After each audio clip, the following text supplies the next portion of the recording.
अच्छा जी, MFA cap 6 capital investor appraisal पे हमारी डिस्कशन चल रही थी और आखिरी जो डिस्कशन हमारी हुई थी that was about assumption on DCF। तो कोई सवाल जी लास्ट वीक की डिस्कशन से, कोई इशू जो आपको समझ ना आया हो जिसके बारे में आप क्वेश्चन करना चाहते हो?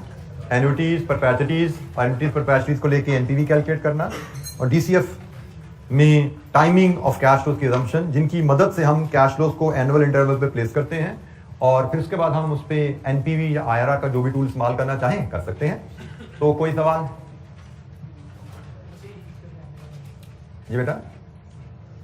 अच्छा जी, हम इलस्ट्रेशन 27 देखते हैं। इसमें एक और छोटा सा टूल है, ऑल्दो वो सिलेबस में हमारे उस तरह डिफाइंड तो नहीं है, लेकिन वेरी मच लाइकली है कि हमें एग्जामिनर पूछ सकता है, क्योंकि बहुत ज़्यादा उस पर डिस्कशन इन्वॉल्व नहीं है, इसलिए मैंने उसको टच कर लिया है। सिर्फ हमारे 2-3 मिनट उस पर लगेंगे, नॉट मोर दैन दैट। लेकिन हम पहले इलस्ट्रेशन 27 पढ़ते हैं और उसके बाद हम उसकी रिक्वायरमेंट्स में हमें इस टूल की ज़रूरत फील होगी, तो वहाँ पे फिर हम उसको समझ पाएंगे। तो इलस्ट्रेशन 27 पे आइए जी ज़रा।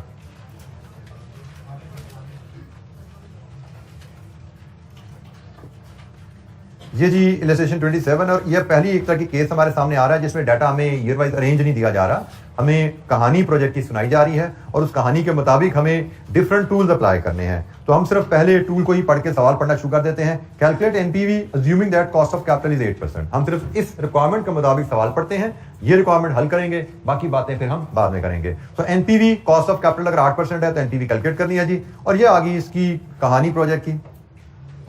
Extron PLC is considering investing 1 million in a new project to manufacture and sell a brand new toy. The following estimate has been made. Sale number of units 50,000 in the first year, rising by 10,000 units per annum. Life of project 4 years. Price per unit 25. Material cost per unit 10. Labor and variable overheads per unit 8। तो इसके बाद मजीद information दी गई है। In addition fixed overheads relating to the project are expected to be 90,000। The investment is expected to have a salvage value या residual value, एक ही बात है, at the end of year 4 50,000। ये जी प्रोजेक्ट की पूरी कहानी है और हमसे कहा जा रहा है कि हम इसकी NPV बनाएं। NPV बनाने के लिए आपको पता है कि हमें पहले इनिशियल इन्वेस्टमेंट चाहिए और फिर उस इन्वेस्टमेंट से फ्यूचर में हम क्या नेट कैश फ्लो जनरेट करेंगे। फ्यूचर में हम ये यूनिट्स बना के बेचेंगे इस प्राइस पे और ये यूनिट बनाने पे हमारे कुछ खर्चे आएंगे और इनके अलावा ये वेरिएबल है, कुछ फिक्स खर्चा भी आएगा। तो इन्वेस्टमेंट क्या है और उस इन्वेस्टमेंट के नतीजे में फ्यूचर में नेट कैश फ्लोज हमें क्या मिलेंगे। तो हमें पहले उसको 0, 1, 2, 3, 4 4 साल लाइफ है, 4 तक हमें सारे कैश फ्लोज एनुअल बेसिस पे अरेंज करने हैं। अच्छा, जब एग्जाम एक तरह का आप समझ लीजिए, जब हमारी एग्जामिनेशन ड्रिल शुरू होने लगी है, पहली एक छोटी सी कहानी आई है जैसे हम एक डाटा एक्सट्रैक्ट करके क्वेश्चन बनाने जा रहे हैं। तो यहाँ पे हमें एग्जाम फॉर्मेट भी जरा समझने की जरूरत है कि एग्जाम के क्वेश्चन हम किस फॉर्मेट में प्रेजेंट किया करेंगे। तो एग्जाम में हमें NPV के क्वेश्चन प्रेजेंट करने के लिए 2 पोटेंशियल फॉर्मेट की जरूरत पड़ती है। मैं अगर वो फॉर्मेट्स पहले आपसे शेयर कर लूं तो फिर हम इस सवाल को हल करते हैं अकॉर्डिंग टू दैट। एक प्रेजेंटेशन फॉर्मेट ये होता है जी कि आप यहां पे डिस्क्रिप्शन लेते हैं कि भाई कैपिटल इन्वेस्टमेंट है, ऑपरेटिंग कैश फ्लोज हैं, यहां पे आप ईयर्स लेते हैं, cash flows, discount factor, present value, NPV। ये वही फॉर्मेट है जो पिछले एग्जांपल्स में हम यूज करते हैं, this is the same format. लेकिन ये फॉर्मेट हम तब यूज करते हैं जब हमारे कैश फ्लोज एन्युटी की शेप में जा रहे हो। जब हमारे कैश फ्लोज एन्युटी की शेप में जा रहे हो, आइंदा अब हम इस फॉर्मेट को तब यूज किया करेंगे। एग्जामिनर क्वेश्चन में हमें ये फॉर्मेट तब सूट करेगा जब हमारे cash flows annual cash flows operating की जरूरत में जा रहे हो। ये देखो, ये वन ऑफ एक कैश फ्लो है, ये भी एक कैश फ्लो है। ये कैश फ्लो है जो हर साल रिपीट होने हैं। तो जो एनुअल कैश फ्लो है वो एन्युटी में है, तो हम इस तरह प्रेजेंट करेंगे। लेकिन यह hypothetical data by the way, यह बिल्कुल आपको सिर्फ लेआउट समझाने के लिए लिखा गया है। लेकिन अब हमारा जो केस है जिसमें हम डील करने जा रहे हैं, उसके कैश फ्लोज एन्युटी नहीं है, क्योंकि हम यहां पे देख सकते हैं हमारा जो यूनिट्स है सालाना वो बदलेंगे। जब यूनिट्स बदलेंगे तो रेवेन्यू भी बदलेगा, कॉस्ट भी बदलेगी, तो एज अ रिजल्ट हमारे नेट कैश फ्लोज बदलेंगे हर साल। तो हमारे cash flows annual cash flows annuity नहीं है। जब एनुअल कैश फ्लोज एन्युटी ना हो तो फिर आप ये फॉर्मेट यूज करते हैं। ये कॉलम तो वैसे ही डिस्क्रिप्शन वाला, इसमें कोई चेंज नहीं आया, लेकिन अब ईयर इधर नहीं आ रहा, ईयर इधर आ रहे हैं। ईयर आपके अब ऊपर आ रहे हैं। हर कैश फ्लोज रिस्पेक्टिव ईयर्स में लिखे जाएंगे यहां पे सामने, फिर यहां पे टोटल किया जाएगा और फिर डिस्काउंट फैक्टर होगा, फिर प्रेजेंट वैल्यू और फिर इस प्रेजेंट वैल्यू का सम नेट प्रेजेंट वैल्यू। तो ये दो फॉर्मेट हैं। कभी हम एन्युटी वाला फॉर्मेट यूज करेंगे अगर कैश फ्लोज एन्युटी शेप में है, कभी हम ये वाला फॉर्मेट यूज करेंगे अगर एनुअल कैश फ्लोज फर्क है। अब यहां देखिए यार एक साल 20,000 है, फिर 30,000, फिर 15,000 बदल रहा है। ये तो सिंगल है, एक दफा आ गया, लेकिन एनुअल कैश फ्लो का डिफरेंट आ रहा है तो आप इस फॉर्मेट में प्रेजेंट कर दीजिए। अगर एनुअल कैश फ्लो कांस्टेंट है 20,000, हर साल 20,000 है, तो आप इस तरह प्रेजेंट कर दीजिए। ठीक हो गया। तो ये दोनों फॉर्मेट हम यूज करते रहेंगे। जैसे अब ये 27 इलस्ट्रेशन करने जा रहे हैं, इसमें ये दोनों फॉर्मेट से यूज हो जाएंगे किसी न किसी पार्ट में। तो लेकिन पहला पार्ट जो हम एनपीवी का करने जा रहे हैं उसमें में नजर आ रहा है शायद ये फॉर्मेट यूज होने जा रहा है। तो let's go to the question again. अच्छा जी, sales, life of the project, price per unit, variable cost material की है, लेबर एंड वेरिएबल ओवरहेड्स की है, फिक्स कॉस्ट है, और उसने फिक्स कॉस्ट के बारे में बता दिया कि ये रिलेटिंग टू द प्रोजेक्ट है इसलिए ये रेलेवेंट है। हमें अब ये भी ख्याल रखना होगा कि हमें different items of cash flows दिए जाएंगे, उनमें कुछ रेलेवेंट होंगे कुछ इरेलेवेंट होंगे। कैश फ्लोज के लिहाज से देखें, प्राइस पर यूनिट तो यकीनन रेलेवेंट है, यूनिट्स बेचेंगे तो कैश रेज होगा। वेरिएबल कॉस्ट पर यूनिट हमेशा रेलेवेंट होती है। Fix cost per unit relevant है अगर वो प्रोजेक्ट की वजह से इनकर हो रही है, और ये सैल्वेज वैल्यू भी इसी मशीन की है, इसी मशीन की सैल्वेज वैल्यू है, ये खरीदेंगे तो ही ये बेचेंगे ना, तो ये भी रेलेवेंट है और ये भी रेलेवेंट है। तो हमारे पास यहाँ पे कोई भी इररेलेवेंट कैश फ्लो सवाल में अवेलेबल नहीं है क्योंकि बेसिक इलस्ट्रेशन है। लेकिन हमें ये आदत डेवलप करनी है कि जब भी क्वेश्चन सामने आए हमने हर आइटम ऑफ कैश फ्लो को देखना है कि इसमें रेलेवेंट क्या है, इररेलेवेंट क्या है। अच्छा जी, प्रोजेक्ट की लाइफ 4 साल है, फॉर्मेट हमने डिसाइड कर लिया, उसके मुताबिक अब हम पहले ड्रॉ करते हैं फॉर्मेट। हम इलस्ट्रेशन नंबर 27 कर रहे हैं जी, और हमने कहा जी हमने फॉर्मेट जो डिसाइड किया उसके मुताबिक 4 साल हैं और इन्वेस्टमेंट उससे अलावा आएगी, तो 0, 1, 2, 3 एंड 4। 0 में इन्वेस्टमेंट है, उसके बाद 4 साल का प्रोजेक्ट है। 0, 1, 2, 3, 4 ये हमारे पास ईयर्स आ गए जिनमें हमने कैश फ्लो अरेंज करना है। यहां पे हम डिस्क्रिप्शन लाएंगे, कैश फ्लोज जिन हेड्स में हमने बुक करने हैं ये उनकी डिस्क्रिप्शन आएगी। जैसे हमारे पास क्वेश्चन में डिफरेंट आइटम्स दी गई हैं। एक इनिशियल कैपिटल इन्वेस्टमेंट है, इसको इनिशियल कैपिटल इन्वेस्टमेंट हम लिख देते हैं।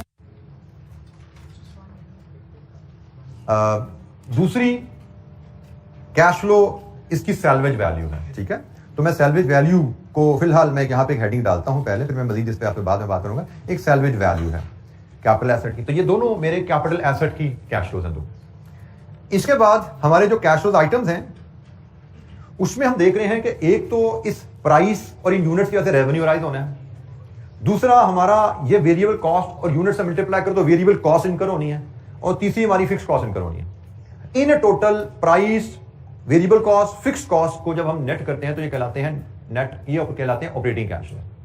तो हम अपने जो फॉर्मेट में जो चीज सीखेंगे तमाम क्वेश्चन में, आइंदा जितने भी सवाल हम किया करेंगे कि हम इस मेन शीट में जिसमें हमने एनपीवी कैलकुलेट करनी है, हम revenue, variable cost, fix cost का कचरा यहां नहीं लाया करेंगे। हम यहां पे सिर्फ नेट ऑपरेटिंग कैश फ्लो की फिगर लाएंगे और इस सारे कचरे को हम वर्किंग में हैंडल करेंगे।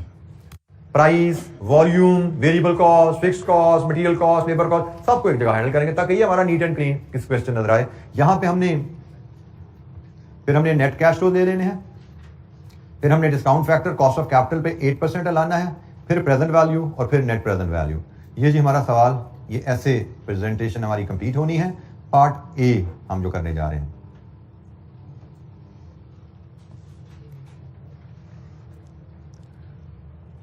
वैल्यूज अगर फीड करें, इनिशियल इन्वेस्टमेंट कितनी है 1 मिलियन। अब यहां पे प्रेजेंटेशन के लिए एक और गाइडलाइन सीखे, जब फिगर्स मिलियंस में आ जाएं तो इनको बेहतर अब 1000 में राउंड ऑफ कर दें, इतने ज्यादा जीरो लगाने की जरूरत नहीं है। तो ये गाइडलाइन है, ये हमें सीखनी है। एग्जामिनर कुछ कहे तो उसको फॉलो कर लेना, नहीं कहे तो गाइडलाइन ये अवेलेबल है कि अभी फिगर्स को 1000 में राउंड ऑफ कर लो।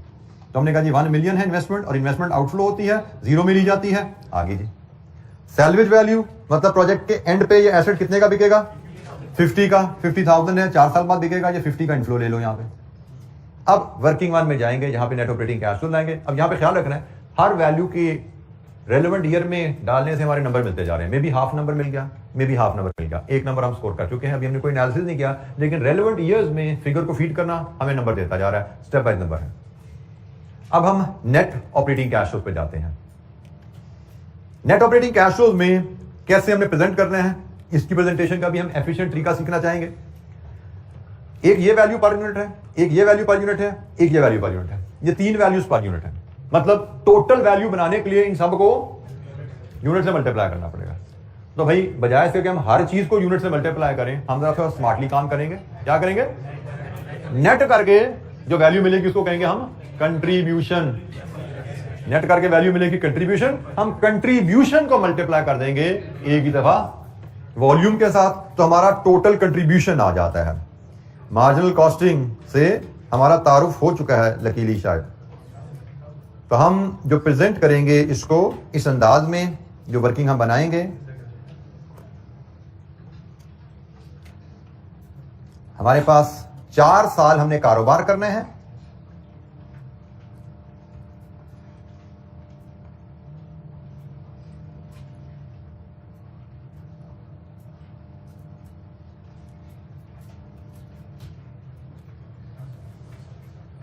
हम कंट्रीब्यूशन पर यूनिट लाएंगे। कंट्रीब्यूशन पर यूनिट क्या होता है? Price per unit minus variable cost per unit. तो प्राइस पर यूनिट हमारी है 25, वेरिएबल कॉस्ट पर यूनिट -8 -10। एक यूनिट बेच के हम जो कंट्रीब्यूशन कमाएंगे रुपीज में 7 है। ये तो हर साल 7 ही है। और हमने यूनिट्स कितने बेचने हैं पहले साल? अच्छा, हम एक काम करते हैं, हम इसको 1000 में ले आते हैं। हम सेल्स को यूनिट से 1000 कर देते हैं क्योंकि मुझे वैल्यूज तो 1000 में ही चाहिए ना। तो मैं यूनिट से 1000 कर देता हूं। पहले साल 50,000, दूसरे साल 60,000, 70,000, 80,000।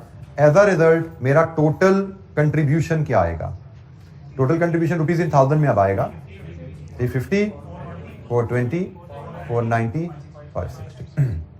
लीजिए जी, मैंने ऑपरेटिंग कैश फ्लो में मेरी जो आइटम्स थी ना, एक मेरी प्राइस से रेवेन्यू निकलना, एक मेरी मटेरियल और लेबर वेरिएबल ओवरहेड से खर्चा निकलना था। तो मैंने बजाय इसके कि हर वैल्यू को 50,000 इससे मल्टीप्लाई करता और फिर नेट करता, मैंने एक दफा नेट कर लिया है, तमाम पर यूनिट डाटा को नेट कर लिया है और नेट करके अब यूनिट से एक दफा मल्टीप्लाई कर रहा हूं। एक ही बात है, हर वैल्यू को यूनिट से मल्टीप्लाई करो फिर नेट करो, या एक दफा नेट करके फिर आप मल्टीप्लाई कर दो वॉल्यूम से एक दफा, एक ही बात है। But this is efficient. Answer दोनों से सेम आएगा, लेकिन ये एफिशिएंट तरीका है, हमें एफिशिएंट तरीके से काम करना सीखना है। तो ये जनाब टोटल कंट्रीब्यूशन आ गया।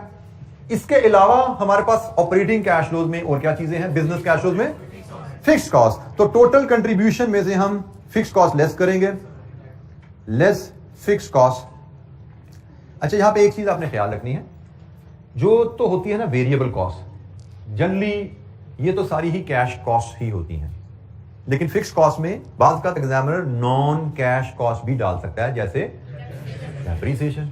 तो हमें ख्याल रखना है, हम ये सारी कहानी जो बना रहे हैं वो नेट ऑपरेटिंग कैश फ्लोज के लिए बना रहे हैं। इसका मतलब हमने, अगर हमें ऐसी फिक्स कॉस्ट दी जाए जिसमें कोई नॉन कैश आइटम शामिल हो, तो हमने ख्याल रखना है हमने नॉन कैश आइटम इस एनालिसिस में लेके नहीं आनी। हम तो सिर्फ कैश कॉस्ट से डील करेंगे। वेरिएबल कॉस्ट यहां पे आई है, ये तो होती ही कैश है। फिक्स कॉस्ट में कोई इशू एग्जामिनर डाल सकता है, हो सकता है वो कहे कि आपकी फिक्स कॉस्ट सालाना 90,000 है, इसमें 20,000 की डेप्रिसिएशन भी शामिल है। तो हमें पता होना चाहिए, हम तो कैश फ्लोज बना रहे हैं, तो हमने कैश इनफ्लोज और कैश आउटफ्लोज कैश कॉस्ट लेनी है। तो यहां पे हम सिर्फ कैश कॉस्ट लेते हैं। तो बहरहाल हमें तो ऐसी कोई इंफॉर्मेशन नहीं दी गई, तो हम अज्यूम करेंगे ये सारी की सारी कैश फिक्स कॉस्ट ही है। तो 90 रुपीज इन 1000 में सारा एनालिसिस चल रहा है जी यहाँ पे। तो ये लेस किया तो नेट ऑपरेटिंग कैश फ्लोज 260, 330, 400, 470। तो ये सारा बखेड़ा हमने ऊपर ही डालना, ये हमेशा वर्किंग में ही लाके हम डील किया करेंगे। हम जो हमारा मेन आंसर की जो प्रेजेंटेशन है उसको नीट एंड क्लीन रखा करेंगे। उसमें एग्जामिनर के सोल्यूशन में अक्सर ये चीजें आपको मर्ज हुई नजर आया करेंगी, वो वर्किंग में अलहदा नहीं करता, लेकिन हम अपना हर सवाल इंशाअल्लाह ऐसे ही हल किया करेंगे और आपको ऐसे ही डेवलप करनी हैबिट। ये जरा एफिशिएंसी भी रहती है इसमें और एरर रेट भी इसमें लो रहता है, क्योंकि जो दूसरा फॉर्मेट है उसमें कोई ना कोई वेरिएशन, कोई ना कोई कॉम्प्लिकेशन आ ही जाती है आपके आगे जाके, क्योंकि आगे जाके हमने डिफरेंट एडजस्टमेंट सीखनी है। उन एडजस्टमेंट की वजह से एक ही फॉर्मेट सब कुछ हैंडल करोगे तो कॉम्प्लिकेट हो जाती है चीजें। तो अगर हम वर्किंग में अलहदा निकाल देते हैं तो हमारे लिए मैनेज करना डाटा को आसान हो जाता है। जी जनाब, एनी क्वेश्चन, कोई सवाल? अच्छा, ये नेट ऑपरेटिंग कैश फ्लोज हैं, इनको हम अब यहां फीड करेंगे। ईयर 1 में 260, 330, 400, 470। लीजिए जी, हर कॉलम का सम कीजिए। 0 में 1000 का आउटफ्लो, 1 में 260 का इनफ्लो, 330 का इनफ्लो, 400 का इनफ्लो एंड 520 इनफ्लो। अब ये डाटा उस शेप में है जिससे आप फेमिलियर हो। पीरियड वाइज कैश फ्लो आपके सामने आ रहा है। अब इस डाटा के साथ आप डील करना आपको आता है। जैसे मैंने कहा एग्जाम या मेजर क्वेश्चन में आपको जो मेजर मार्क्स हुआ करेंगे वो डाटा को इस शेप में लाने के हैं। इसके आगे 2-3 नंबर ही रह जाते हैं। एनपीवी अप्लाई करना है, आईआरआर करना है, जो मर्जी टूल लगाना है, 2 नंबर, 3 नंबर, 4 नंबर, बस 15 नंबर का सवाल है, 18 नंबर का सवाल है, आपके 3-4 नंबर के अलावा सारे नंबर यहां पे पड़े हुआ करेंगे, वर्किंग में हुआ करेंगे कि भाई डाटा को इस शेप में लाने तक आप 70-80% मार्क्स कमा चुके हो। मांगी उसने आपसे एनपीवी है, लेकिन एनपीवी के बगैर ही आप 70-80% मार्क्स कमा जाते हो। आखिरी तो 2-3 नंबर सबसे आसान होते हैं। और यहां पे मैं फिर तवज्जो दिला दूं, हर स्टेप के नंबर हैं। ये वैल्यू लिखे नंबर, ये वैल्यू लिखी नंबर, कंट्रीब्यूशन निकाला मार्क्स, फिक्स कॉस्ट शामिल की नंबर, देन डिस्काउंट फैक्टर लिखा 8% पे, इसका भी एक नंबर है, सिर्फ टेबल से कॉपी करने का। कैश फ्लो को मल्टीप्लाई किया, एक नंबर, एनपीवी लाए, एक नंबर, पॉजिटिव एक्सेप्ट लिख दिया, नेगेटिव रिजेक्ट लिख दिया, एक नंबर। इसका मतलब आपको ऊपर कुछ भी नहीं आता, एक नंबर, 2 नंबर, 3 नंबर ले सकते हो आप। ऊपर कुछ भी नहीं आया, अज्यूम करो यहाँ पे ये 100 है, ये 50 रुपए है, ये 100 की इन्वेस्टमेंट है, ये 50 की इनफ्लो है, लिखो तो यहाँ पे अज्यूम किया जी, फिक्र मैंने, और 8% के फैक्टर टेबल से लाके कंप्लीट कर दो सवाल को, फिर भी 3 नंबर आ जाते हैं। हालांकि आपने अब यहाँ पे सवाल के बारे में कुछ नहीं छेड़ा आपने, लेकिन 3 नंबर फिर भी ले लिए। तो this is how scoring marks are easy in numerical. अगर आपको स्टेप वाइज मार्किंग का मतलब पता हो तो आप सवाल में बहुत अच्छा स्कोर कर पाते हो। और ये स्किल बहुत अहम है बेटा कि आप सवाल को कंप्लीट करना सीखिए। अभी हम इंशाअल्लाह पास पेपर क्वेश्चन पे भी जाएंगे आगे चल के। सवाल को कंप्लीट करना इज द आर्ट।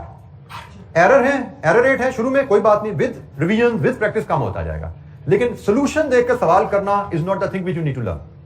सवाल को कंप्लीट करना सीखना है, गलत होता है कोई बात नहीं, हमें उससे गर्ज नहीं है, लेकिन हम कंप्लीट करना सीखें। आहिस्ता आहिस्ता उसमें एरर रेट हमारे कम होते जाएंगे। अभी 50% स्कोर लेंगे, 40% लेंगे, मे बी 10 दिन बाद हम 70-60 लेना शुरू कर दें, महीने बाद हम 70-80 पे आ जाएंगे स्कोर लेना। This is how we will improve. लेकिन अगर हमने सवाल पूरा करना ना सीखा और सोल्यूशन को देख देख के सवाल करते रह गए तो हम सही ट्रैक पे कभी नहीं चढ़ पाएंगे। अच्छा जी, अब हमें 8% पे उसने का कॉस्ट ऑफ कैपिटल लानी है, तो 8% का फैक्टर जनाब आप खोलिए और मुझे जरा बताइए। 8% 1 में 0 में तो आ गया 1.926 85 7 794 735। लीजिए जी, मल्टीप्लाई कीजिए हर कैश फ्लो को उसके रिस्पेक्टिव फैक्टर के साथ। ये 1000 आ गया, 241 280 3 318 382 और इसका सम करेंगे, negative value, positive value, net present value मिलेगी 224 एंड दिस इज पॉजिटिव। हमसे सिर्फ यही कहा गया था कि प्रोजेक्ट की एनपीवी कैलकुलेट कीजिए, कॉस्ट ऑफ कैपिटल 8% पे है तो हमने कैलकुलेट कर दी।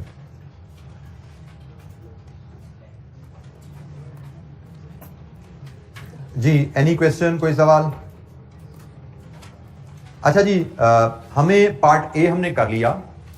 यहां पे रिक्वायरमेंट तो नहीं है, लेकिन हम एक काम और करते हैं इस सवाल में, हम इसमें पे बैक भी कैलकुलेट करते हैं जी। मैं पे बैक इसलिए करवा रहा हूं कि हमने जो नेक्स्ट रूल एक डिस्कस करना है उसका ताल्लुक पे बैक से ही है, तो हम इसमें एक पे बैक की कैलकुलेशन भी करते हैं।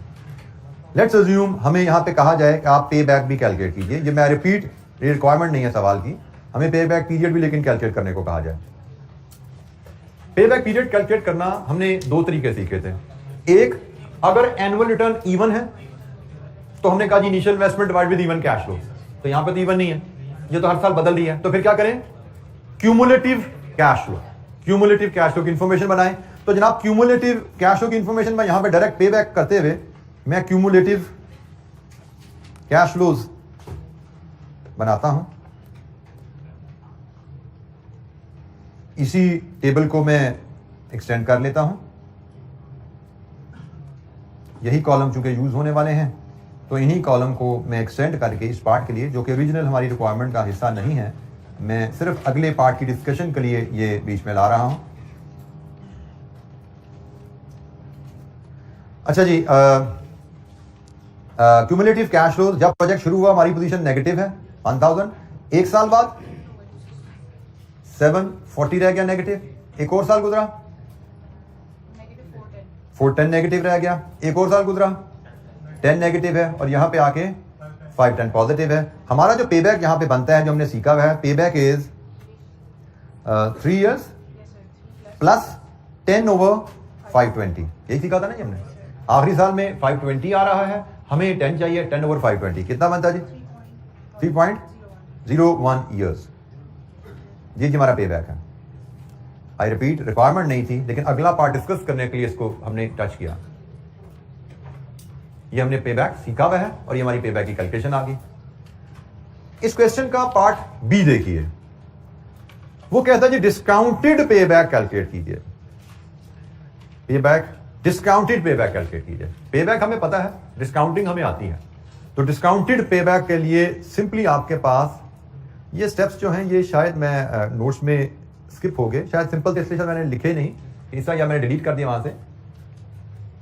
कैश फ्लोज आपके पास जब है प्रोजेक्ट के, इन कैश फ्लोज को कॉस्ट ऑफ कैपिटल पे डिस्काउंट करके इनकी पीवी ले लीजिए और फिर क्यूमुलेटिव पीवी का कॉलम बनाइए। That will give you discounted pay back. पे बैक बताता है कैश फ्लो टर्म में इन्वेस्टमेंट कितनी देर में वापस आई, और डिस्काउंटेड पे बैक बताता है प्रेजेंट वैल्यू टर्म में इन्वेस्टमेंट कितनी देर में वापस आई। अगर आपको हम जब पे बैक कैलकुलेट कर रहे थे तो पे बैक की कैलकुलेशन में हमने एक डिस्कशन की थी, जब पे बैक से हम एनपीवी पे गए थे कि अभी पे बैक तो कह रहा है भाई जो पैसा लगाया वो कितनी देर में वापस आया। हमने 100 रुपया आज लगाया है, वो 100 रुपया 3 सालों में वापस आ जाता है, तो 3 सालों में जो 100 रुपया आया उसकी वैल्यू वो तो नहीं थी जो हमने लगाया था, उसकी वैल्यू तो बदल गई है। तो ये वाला मसला जो है ना, ये वैल्यू बदल जाने वाला डिस्काउंटेड पे बैक में हल होता है। हमने कैश फ्लोज को डिस्काउंट कर लेना है पहले कॉस्ट ऑफ कैपिटल पे, जैसे यहां पे हम ऑलरेडी कैश फ्लोज को डिस्काउंट कर चुके हैं कॉस्ट ऑफ कैपिटल पे। ये हमारा कॉस्ट ऑफ कैपिटल है, this is our cost of capital. तो डिस्काउंटेड पे बैक क्या है कि आप कैश फ्लोज को नहीं, कैश फ्लोज को डिस्काउंट कर लो पहले कॉस्ट ऑफ कैपिटल पे, और फिर इसको, इस डाटा को लेके आप पे बैक कैलकुलेट करो। पार्ट बी में हम क्यूमुलेटिव प्रेजेंट वैल्यू की इंफॉर्मेशन बनाते हैं। यहां पे हमने क्यूमुलेटिव कैश फ्लो की इंफॉर्मेशन बनाई थी, यहां पे हम क्यूमुलेटिव प्रेजेंट वैल्यू की इंफॉर्मेशन बनाएंगे वही फॉर्मेट पे कि यही कॉलम है, इन्हीं कॉलम को लेंगे और क्यूमुलेटिव प्रेजेंट वैल्यू की इंफॉर्मेशन बनाएंगे और उसी अंदाज में हम पे बैक कैलकुलेट कर लेंगे। लेकिन ये डिस्काउंटेड पे बैक कहलाएगा क्योंकि हमने डिस्काउंटेड कैश फ्लोज को लेकर पे बैक कैलकुलेट किया है। तो जनाब प्रेजेंट वैल्यू को लेकर चलें तो स्टार्टिंग पॉइंट तो 1000 नेगेटिव ही है, तो 1000 में से 241 हो गया रिकवर, फिर कितना रह गया जी? 759 नेगेटिव, 283 रिकवर हो गया, 476, फिर 318 रिकवर हुआ, नेगेटिव 158, और आखिरी साल में यकीनन हम पॉजिटिव में जा रहे हैं, वो हम पॉजिटिव ना भी निकालें तो कोई मसला नहीं है। हमारा डिस्काउंटेड पे बैक जो आएगा it will be 3 years plus 158 over 382, 158 over 382, तो कितना बना जी? 3.41 ईयर्स। ये जी हमारा डिस्काउंटेड पे बैक है। अब जरा इन दोनों का मतलब समझ लीजिएगा। पे बैक क्या कह रहा है कि हमारी जेब से जो पैसा गया वो पैसा कितनी देर में वापस आएगा। तो जो पैसे हमारी जेब से जाएंगे इस प्रोजेक्ट में इन्वेस्ट होंगे, वो पैसे इस प्रोजेक्ट की कमाई से 3.01 ईयर में वापस आएंगे। डिस्काउंटेड पे बैक क्या कह रहा है, जो पैसा हमारी जेब से इस प्रोजेक्ट में इन्वेस्ट हुआ वो प्रेजेंट वैल्यू टर्म में कितने अरसे में वापस आएगा, वो प्रेजेंट वैल्यू टर्म में 3.41 ईयर में वापस आएगा। जो पैसा हमारी जेब से गया है प्रेजेंट वैल्यू टर्म में वो पैसा 3.41 ईयर में वापस आया। ये फैक्टर कैलकुलेट करने का तरीका वही है, ये कैलकुलेशन तकरीबन उसी प्रिंसिपल पे है। फर्क सिर्फ क्या है कि भाई डिस्काउंटेड पे बैक में हम पीवी को अक्यूमुलेट करके कैलकुलेट करेंगे पीरियड, और पे बैक पीरियड में हम कैश फ्लोज को अक्यूमुलेट करके करते हैं। जैसे यहां पे हमने क्यूमुलेटिव कैश फ्लोज, ये है जी कैश फ्लोज जो यहां पे यूज किए गए हैं, और ये है प्रेजेंट वैल्यू जो यहां पे यूज की गई है। ये फर्क है पे बैक में डिस्काउंटेड पे बैक में। पे बैक में कैश फ्लोज को लेके क्यूमुलेट की गई है इंफॉर्मेशन, और इवन ये यहां पे ना भी लिखें तो कोई हर्ज नहीं है, और डिस्काउंटेड पे बैक में प्रेजेंट वैल्यू को लेके क्यूमुलेटिव इंफॉर्मेशन बनाई गई है। जी एनी क्वेश्चन, कोई सवाल? जी बेटा।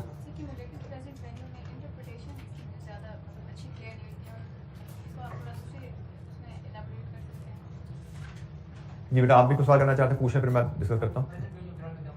प्रेजेंट वैल्यू टर्म है क्या मतलब है? अच्छा जी, हमने जो डिस्कशन स्टार्ट हुई थी हमारी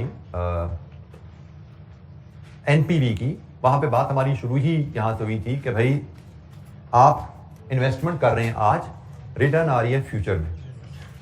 इन्वेस्टमेंट कर रहे हैं आज, रिटर्न आ रही है फ्यूचर में, इन्वेस्टमेंट आज है, बेनिफिट्स उसके फ्यूचर में आ रहे हैं। हमारी प्रॉब्लम शुरू ही हम डिस्काउंटिंग कैश फ्लो पे आए तब थे, एनपीवी के टूल पे आए तब थे, जब हमने कहा था कि भाई कोई भी इन्वेस्टमेंट डिसीजन लेना है आपने, कोई भी प्रोजेक्ट का बिजनेस डिसीजन लेना है, वो डिपेंड करता है कंपैरिजन पे, कॉस्ट और उसके बेनिफिट्स। तो हमने कहा जी इस प्रोजेक्ट के जब कॉस्ट और बेनिफिट्स को हम कंपेयर करेंगे तो उसमें एक चैलेंज आएगा। कॉस्ट आज कर रहे हैं आप इनकर, और बेनिफिट्स अगले कई सालों में आने वाले हैं। और फिर हमारी वहां पे बात हुई थी कि भाई प्रेजेंट में जो कैश हमारी जेब से जाता है और फ्यूचर में जो कैश उसके बदले में हमें मिलता है, उसमें रिटर्न में उसमें काफी डिफरेंसेस आ जाते हैं टाइम वैल्यू ऑफ मनी की वजह से। ठीक है जी, कि टाइम वैल्यू ऑफ मनी है, इस कॉस्ट को इन बेनिफिट्स के सम से कंपेयर नहीं किया जा सकता। ये प्रेजेंट में इन्वेस्ट हो रहा है, ये फ्यूचर में रिटर्न आ रही है, और फ्यूचर में जो वैल्यू है कैश की वो डिफरेंट होती है टाइम वैल्यू ऑफ मनी के कॉन्सेप्ट की वजह से। और टाइम वैल्यू ऑफ मनी के कॉन्सेप्ट को हमने फिर फर्दर एक्सप्लेन किया था कि इसके 3 फैक्टर्स होते हैं।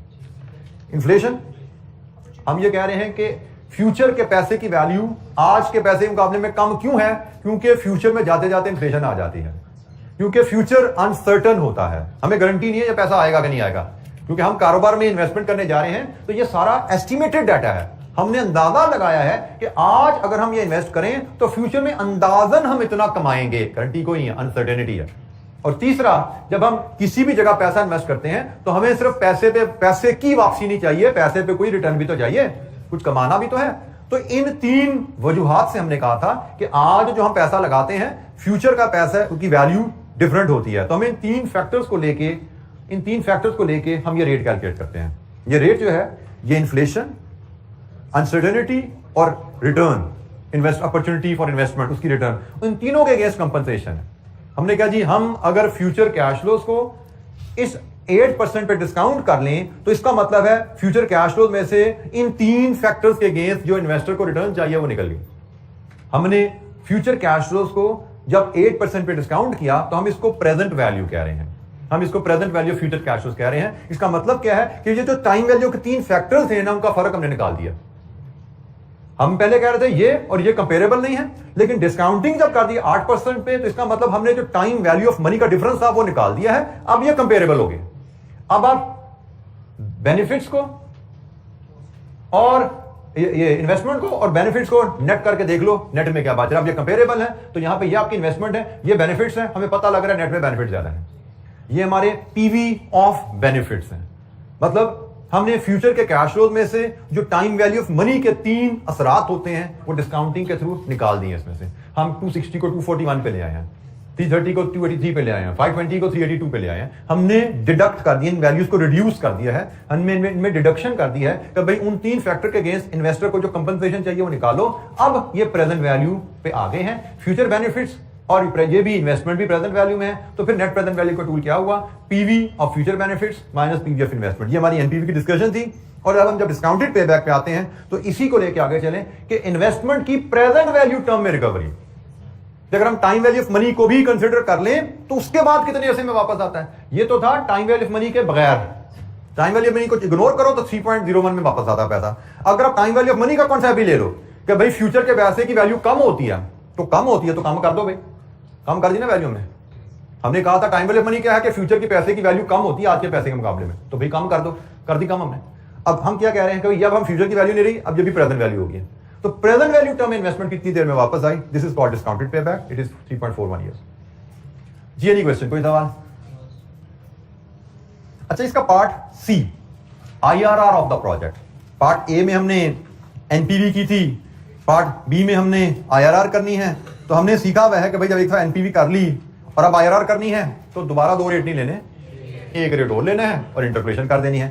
तो हम अब IRR के लिए पार्ट सी के लिए फॉर्मेट थोड़ा बनाएंगे और उसमें हम सिर्फ एक रेट पे कैश फ्लो को डिस्काउंट करके प्रेजेंट वैल्यू और एनपीवी लेंगे। ठीक है जी। तो हम अपनी प्रेजेंटेशन को एफिशिएंट रखते हुए मैं उसी कॉलम को कंटिन्यू करता जा रहा हूं। ये वही 0, 1, 2, 3, 4 ही हैं और मैं यहां पे डायरेक्ट सिर्फ डिस्काउंट फैक्टर लेके आऊंगा। दूसरा रेट लेट्स अज्यूम मैंने सेलेक्ट किया 20%, पहला रेट 8% था, दूसरा मैंने 20% सेलेक्ट कर लिया। तो 20% के डिस्काउंट रेट बोलिए, 20% 1 ईयर, 833, 2 ईयर, 3 ईयर, 579, 482। अच्छा जी, अब हम क्या करते हैं कि मैं कैश फ्लोज दोबारा लेने की बजाय इसको मैं कनेक्ट कर देता हूं। मैंने इसको कह दिया जी ये ए है और ये बी है, तो मैंने कनेक्ट कर दिया ए इंटू बी, ये मेरी प्रेजेंट वैल्यू आ जाएगी और फिर नेट प्रेजेंट वैल्यू एट 20% मैं कैलकुलेट कर लूँगा यहाँ पे।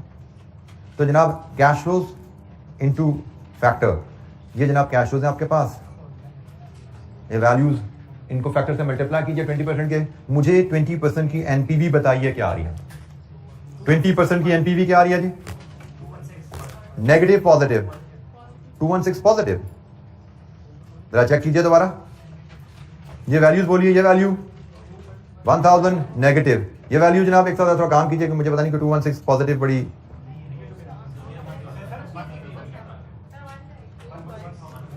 सॉरी, अच्छा आप मुझे ये बता रहे हैं 216, ओके। आगे 217 है जी, ठीक हो गया जी। नेक्स्ट 229, नेक्स्ट 232, नेक्स्ट आखिरी कैश का 520 है ना आपका, 520 इंटू 0.8482 251। लीजिए जी, नेट प्रेजेंट वैल्यू यहां से क्या है? नेगेटिव कितनी? 71। डेसिमल में हम नहीं जाएंगे, हमारे पास कोई फिगर डेसिमल में नहीं है, तो टोटल एनपीवी हमारी नेगेटिव 71 आ गई जी। ये एनपीवी ठीक है जी हमारी 20% पे 71। अब हम इंटरपोलेशन से आईआरआर लाएंगे। आईआरआर का फार्मूला है lower interest rate plus NPV at lower interest rate over NPV at lower interest rate minus NPV at higher interest rate, higher rate minus low rate. ये माइनस माइनस प्लस हो जाएगा। तो बताइए IRR आपकी क्या आती है? It should be slightly less than 20, 17.11। ये जी इंटरपोलेशन से में आईआरआर आ गई। एनी क्वेश्चन, कोई सवाल? ये हमने पार्ट सी अटेम्प्ट किया, आईआरआर ऑफ द प्रोजेक्ट।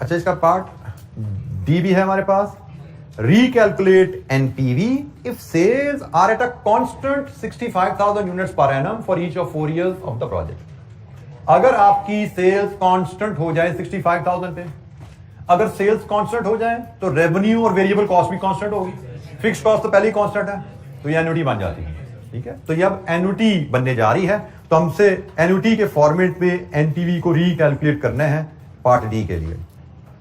तो पार्ट डी हम करेंगे और उसका फॉर्मेट हमारा होगा, हमारा एक कॉलम प्रेजेंट वैल्यू का बनेगा, एक कॉलम डिस्काउंट फैक्टर का है, एक कॉलम कैश फ्लो का है, एक कॉलम ईयर का है। ठीक है जी, हमारे आप कॉलम कुछ इस तरह बनेंगे। ये डिस्क्रिप्शन, यहां पे ईयर, यहां पे कैश फ्लोज रुपीज इन 1000 में ले रहे हैं हम, यहाँ पे discount factor cost of capital 8% पे, क्योंकि हमें एनपीवी का टूल अप्लाई करना है। यहाँ पे प्रेजेंट वैल्यू आएगी, ये भी रुपीज इन 1000 में होगी। ये जी हमारा फॉर्मेट है जो अब हमें इस पार्ट के लिए यूज करना है।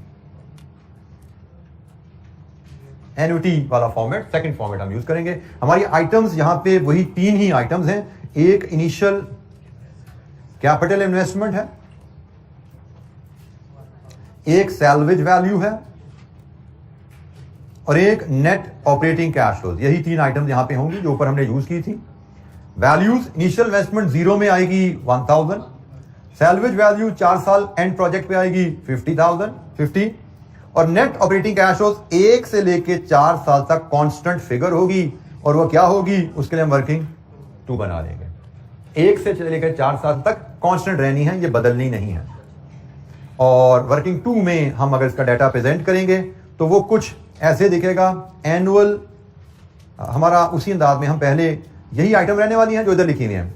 कंट्रीब्यूशन पर यूनिट होगा, एनुअल सेल्स यूनिट्स इन 1000 में ले लेंगे, एनुअल कंट्रीब्यूशन आएगा, इसमें से लेस करेंगे एनुअल फिक्स कॉस्ट,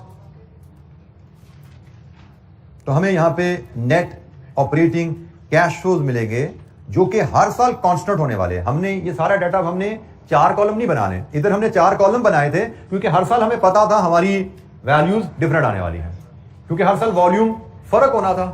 तो अब इस केस में ऐसी कहानी नहीं है, हमारा कंट्रीब्यूशन पर यूनिट वर्किंग 1 से ही आ रहा है 7 रुपए, एनुअल सेल्स यूनिट्स इन 1000 में 65, एनुअल कंट्रीब्यूशन रुपीज इन 1000 में आएगा 455 और fix cost 90, net operating cash flow 365। हर साल 365 ही आना है, दैट्स इट। हमें अब 4 सालों का अलग-अलग डाटा नहीं लेना, हर साल सेम है। तो जनाब वर्किंग डिस्क्रिप्शन कॉलम वही है जो हमने ऊपर वर्किंग 1 में बनाया था, लेकिन अब 4 कॉलम नहीं, एक ही कॉलम, क्योंकि कांस्टेंट फिगर आनी है, बार बार हमें रिपीट करना नहीं है। तो ये 365 हमारे नेट ऑपरेटिंग कैश फ्लो, सालाना रिटर्न हमें क्या मिलने वाली है। इन नेट ऑपरेटिंग कैश फ्लोज को हम अपने टेबल में यहां यूज करेंगे। 365 लीजिए जी, अब डिस्काउंटिंग शुरू होगी। 8% 4 ईयर सिंगल कैश फ्लो है, प्रेजेंट वैल्यू टेबल बताइए। सिंगल कैश फ्लो 0.735 और 8% 4 ईयर एन्युटी है, ये 1 से लेकर 4 साल तक एन्युटी टेबल पर जाइए। 8% 4 ईयर नॉर्मल एन्युटी है 3.312। लीजिए जी, अब हम प्रेजेंट वैल्यू ले सकते हैं। ये 1000 है, ये कितना है जी 37 एंड दिस 365 into 3.312 09। लीजिए जी, now we have net present value 246 and it is positive. तो एन्युटी कैश फ्लोज हो, ऑपरेटिंग कैश फ्लोज, तो हम इस फॉर्मेट में प्रोजेक्ट कैश फ्लोज प्रेजेंट करेंगे, हम इसमें एनपीवी निकालेंगे। और अगर कैश फ्लोज हमारे हर साल डिफरेंट हैं तो फिर हम इस अंदाज में कैश फ्लोज के अरेंज करके हम ऐसे एनपीवी रिपोर्ट करते हैं। जी जनाब, कोई सवाल? हमने इस इलस्ट्रेशन में एक तो स्टोरी से कैश फ्लोज को एक्सट्रैक्ट करके उसको फॉर्मेट में, जो रेलेवेंट फॉर्मेट है उसमें प्रेजेंट करना सीखा, और इसके अलावा हमने इस इलस्ट्रेशन में एक नया टूल भी डिस्कस कर लिया, that was discounted payback. NPV हमने पहले सीखी हुई थी, तो हमने जो नया टूल सीख लिया कि भाई एनपीवी के लिए जब हम कैश फ्लोज को डिस्काउंट करते हैं कॉस्ट ऑफ कैपिटल पे, क्यूमुलेटिव पीवी बना के हम डिस्काउंटेड पेबैक भी कैलकुलेट कर सकते हैं। हमारे सिलेबस में पेबैक भी है, डिस्काउंटिंग भी है। डिस्काउंटेड पेबैक की टर्म उसने लिखी नहीं, लेकिन मुझे लगता है लाइक्लीहुड है कि हमें इस पे भी वो चीज टेस्ट कर सकेगा, क्योंकि जब पेबैक भी आ गया, डिस्काउंटिंग भी आ गई, तो बीच में कोई इशू रहा नहीं, कोई एडिशनल कॉन्सेप्ट रहा नहीं डिस्काउंटेड पेबैक कैलकुलेट करने के लिए। इसलिए मैंने आपको ये 2-4 मिनट लगा के डिस्काउंटेड पेबैक का कॉन्सेप्ट भी आपसे शेयर कर लिया। जी कोई सवाल? अच्छा जी, अब हमने बेसिक जो कैलकुलेशंस थी वो सीख ली। अब टाइम है 3 की एडजस्टमेंट्स सीखने का। वो तीनों एडजस्टमेंट्स हमें एग्जाम में हो सकता है, किसी एग्जाम में 2 आए, किसी क्वेश्चन में तीनों आ जाए, किसी में 1 आए, लेकिन they carry sizeable weight in the exam. जो मार्क्स मैंने कहा था ना कैश फ्लोज बनाने के मार्क्स हैं, तो उन कैश फ्लोज में जो एडजस्टमेंट्स हैं उनका हम जिक्र करने जा रहे हैं। देयर आर 3 एडजस्टमेंट्स जो हमें सीखनी है, जिनमें से एक इन्फ्लेशन है, डीलिंग विद इन्फ्लेशन। ये भाई 5 साल का प्रोजेक्ट है, आज इन्वेस्टमेंट करोगे, अगले 5 साल तक 4 साल तक प्रोजेक्ट चलना है, तो भाई इतने लंबे अरसे में तो इन्फ्लेशन भी आती है। हमारे पाकिस्तान में तो महीनों में, दिनों में इन्फ्लेशन आती है। तो भाई इन्फ्लेशन को कैसे डील करना है? लॉन्ग टर्म प्रोजेक्ट में इन्फ्लेशन भी एग्जिस्ट करेगी। How to deal with inflation in long term project. दूसरी एडजस्टमेंट आती है dealing with working capital investment. Working capital investment से मुराद होती है इन्वेस्टमेंट इन करंट एसेट्स। अभी तक हमने जो छोटे छोटे से सवाल किए, इलस्ट्रेशन देखी, उनमें हम इनिशियल कैपिटल इन्वेस्टमेंट को डिस्कस कर रहे थे। कैपिटल इन्वेस्टमेंट से मुराद होती है इन्वेस्टमेंट इन कैपिटल एसेट्स। तो भाई आपने कोई कारोबार अगर करना है, तो कारोबार करने के लिए सिर्फ कैपिटल एसेट्स ही रिक्वायर्ड नहीं होते, सिर्फ प्लांट और बिल्डिंग नहीं चाहिए। प्रोडक्शन शुरू करनी है तो मटेरियल भी चाहिए, प्रोडक्ट बेचनी है तो फिनिश गुड्स भी चाहिए कस्टमर को दिखाने के लिए, और कस्टमर को बेचनी है तो उधार पे लेकर जाएगा, उसको उधार पे देने के लिए मजीद पैसा चाहिए। तो ये हमारी इन्वेस्टमेंट इन करंट एसेट्स आ जाती है कि भाई कारोबार की जब फिजिबिलिटी करते हैं, तो कारोबार में इन्वेस्टमेंट जो होती है वो सिर्फ कैपिटल इन्वेस्टमेंट नहीं होती, वो करंट एसेट में भी इन्वेस्टमेंट चाहिए होती है कारोबार के। तो भाई अगर आपके कारोबार में जो अगर क्या यकीनन आपको कारोबार में वर्किंग कैपिटल में भी इन्वेस्टमेंट करनी पड़ेगी, तो वर्किंग कैपिटल इन्वेस्टमेंट को कैसे डील करेंगे हम अपने एनपीवी या आईआरआर के टूल में, एक ये एस्पेक्ट है। और एक तीसरा एस्पेक्ट जो हमें सीखना है टैक्सेशन। कभी दुनिया में शायद ही कोई ऐसा मुल्क हो जिसमें आप किसी कारोबार से मुनाफा कमाएं और टैक्स ना लगे। तो अगर हम प्रोजेक्ट की फिजिबिलिटी कर रहे हैं और हम प्रोजेक्ट की फ्यूचर रिटर्न्स मेजर कर रहे हैं, तो भाई अगर फ्यूचर में प्रोजेक्ट से रिटर्न्स कमाएंगे तो फ्यूचर में उन रिटर्न पे टैक्स भी तो देना पड़ेगा ना। टैक्सेबल प्रॉफिट्स कैलकुलेट करके उन पे हमें टैक्स भी पे करना पड़ेगा। तो अगर हम फिजिबिलिटी कर रहे हैं तो फिजिबिलिटी करते हुए फ्यूचर रिटर्न्स में से टैक्स की पेमेंट भी आपको चार्ज करनी पड़ेगी। That is also relevant cash flow. तो हमारी 3 एडजस्टमेंट्स हैं जिन पे हमने काम करना है, और जिसके बाद हम इस एरिया के एग्जामिनल क्वेश्चन कर पाएंगे। It will take us around 3 lectures to complete this topic, जिसके बाद हम फिर एग्जामिनल क्वेश्चन पे पहुंच जाएंगे। हमारा टॉपिक यहाँ पे, आल्दो इसका चैप्टर हमारा कंप्लीट नहीं होगा, इसके बाद इस चैप्टर में थोड़ी सी कुछ एडिशनल कैलकुलेशन भी दी गई है। वो बेसिक सी कैलकुलेशन है, सिंकिंग फंड का कॉन्सेप्ट जो आपने क्यूएम में शायद पढ़ा हुआ है। सो वो उसकी छोटी सी कैलकुलेशन जरूर है, लेकिन एग्जाम लेवल क्वेश्चन के लिहाज से ये 3 एडजस्टमेंट करेंगे। गालबन हमारे 2 से 2.5 लेक्चर लगेंगे, जिसमें हमारी ये तीनों एडजस्टमेंट कंप्लीट होगी, जिसके बाद हम फिर एग्जाम लेवल क्वेश्चंस कर रहे होंगे इंशाअल्लाह। ठीक है, तो आज के लिए हम डिस्कशन यहीं पे ही कंक्लूड करते हैं। कल इंशाअल्लाह हम इन्फ्लेशन जो पहली एडजस्टमेंट है उस पर बात शुरू करेंगे, then working capital and then taxation. जैसे मैंने कहा 2-2.5 लेक्चर शायद लगेंगे इन तीनों एडजस्टमेंट को कंप्लीट करने के लिए। आज के लिए इतना ही। Thank you very much. अस्सलाम वालेकुम।